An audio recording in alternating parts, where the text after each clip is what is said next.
Je ne retournerai plus en arrière parce que j'ai trouvé ce que je cherchais. Dans sa présence, tout y est. Je m'accroche à ses promesses, Seigneur. Oh, la promesse que Dieu nous a faite est la vie éternelle. Donc la promesse de Dieu n'est pas périmée. Elle ne meurt pas. Elle ne pourrit pas. Comme Joseph était en prison, mais la promesse de Dieu n'était pas prisonnier. Bien-aimé, David pouvait nous le dire. L'Éternel est mon berger, je ne manquerai de rien. David ne parlait pas de l'argent, mais de la présence de Dieu.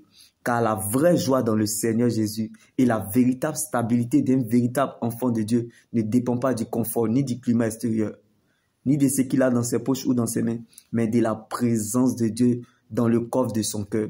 Il y a des échecs qui sont des sources de connaissance, comme Jacob est devenu Israël. Il y a des humiliations qui sont des sources de révélation, comme Simon est devenu Pierre. La Bible pouvait nous le dire. Lorsque Jésus est rentré à Jéricho, il a guéri un aveugle nommé Bartimée. Mais lorsque Jésus est sorti de Jéricho, il a encore guéri 2 autres aveugles. Tu ne sortiras pas de cette semaine comme tu es entré. Tu ne sortiras pas de cette année comme tu es entré. Et tu ne sortiras pas de ce mois comme tu es entré.